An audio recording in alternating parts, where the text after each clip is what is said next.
Welcome to episode 175 of the Dreams of Consciousness podcast. If you'd be so kind, would you mind introducing yourself? I am Paul Mazurkiewicz, the drummer from Cannibal. Now, I usually ask artists and musicians to describe how they themselves see their music. I think everyone is in agreement that Cannibal Corpse is death metal. But what does that mean? What does death metal mean to you? Who knows these days, right? You know, it's crazy how terms are just, there's so many different terms these days for so many subgenres of heavy metal, I guess. But I mean, I don't know, it's just a brutal form of music, a brutal form of heavy metal. I mean, I guess it probably stemmed more from the vocals than anything, which stood it apart from thrash metal and speed metal or whatever back in, the late 80s and all that when it was starting to really, come into light more. So, and then maybe, just the subject matter being a bit more horrific, but I mean, it doesn't always obviously have to be just about like what we write about, just, very dark subject matter. But, but I guess it to me, it seems like it's more just, like an extreme form of heavy metal, and the vocals are what kind of make it more death metal than anything when you have the guttural, sound there in that manner. So that's probably how I would, why I would call it death metal.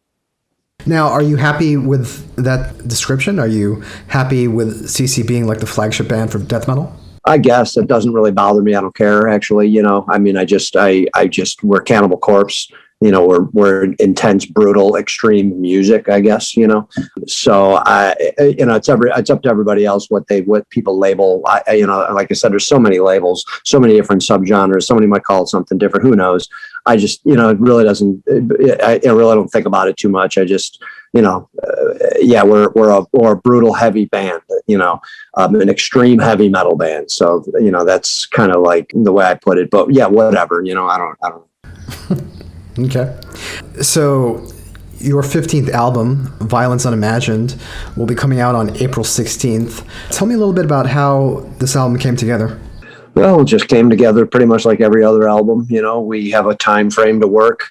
We know when we're going to go into the studio well in advance, kind of a thing. I mean, we always pre-plan that. It's not like we sit and go, okay, let's come up with songs when we're ready. We'll book time. We never work that way. We know we want to keep on schedule with, putting an album out every couple of years and then being on the road or what have you. So this one came together like no other. And it actually was all wrapped up just before the pandemic hit.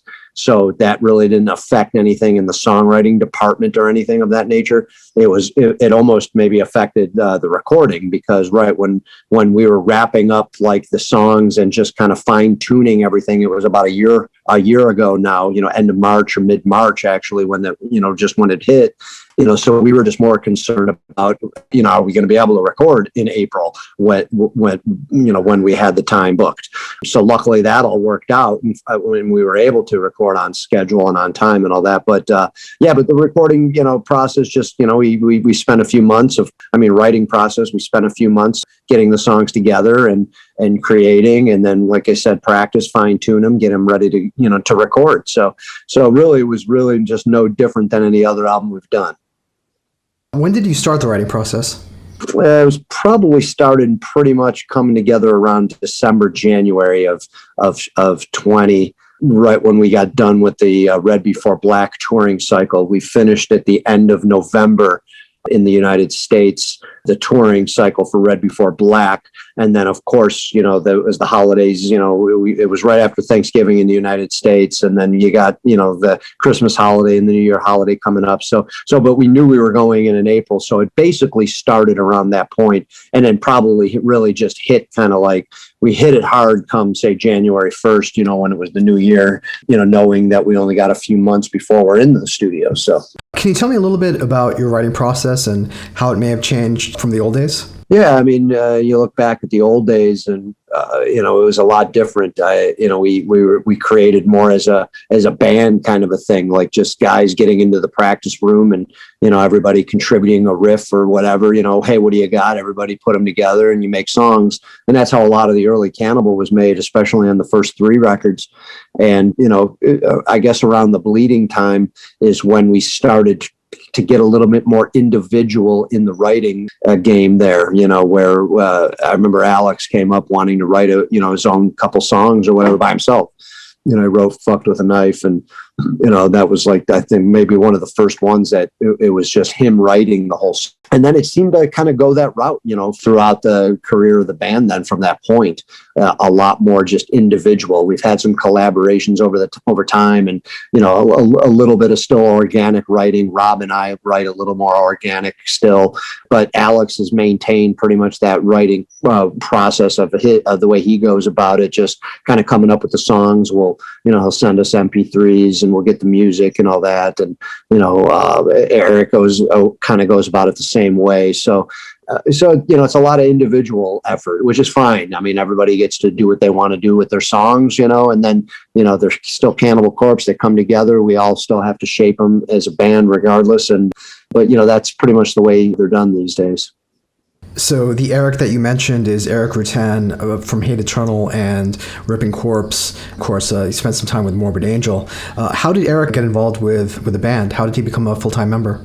Well, we needed a guy, and he was the guy that we wanted in the band. It was really just a seamless, easy effort. I mean, we've known him for 30 plus years. We've toured with him with Hate Eternal and all that, and he's obviously produced now 5 records for us. And he lives in our hometown, all those kind of things. I mean, it was just like kind of a no-brainer, really, when it came down to wanting to get him in the band. I mean, and luckily he felt the same way, and was, like I said, it was kind of like really just the easiest, seamless transition that could be, I guess. So. It was just, it just made sense in just every way. So Cannibal Corpse has a very distinctive style. Eric Rutan himself has a very distinctive style. Was there a transition in trying to integrate your two styles together? Was there a learning curve? Well, I mean, that would be more of a question for Eric, but, because like I said, everyone's writing individually. So Eric did the same thing. Well, he sat and wrote 3 of his songs. I guess he's got to kind of change it up in his mind mentally, going, yes, I'm not writing for Hate Eternal. I'm not writing for Ripping Corpse. I'm not writing for Morbid Angel. I'm writing for Cannibal Corpse. So he has to write Cannibal Corpse songs now. So he did a great job. He wrote 3 on the record, and so we have to learn them. I memean, they're his version of Cannibal Corpse, So it was, I think they sound great. I think the fans are going to love them. I think they fit the style of what we go for. He knows all too well, like I mentioned earlier, him just, being a producer with us for so long and being around us and a friend. I mean, it wasn't like he never heard the band and didn't know what to do and didn't know what to expect. Obviously, he knew exactly what he needed to do. So, so I think it was fun for him just to be, to write differently like that, to write for us as opposed to the bands I mentioned.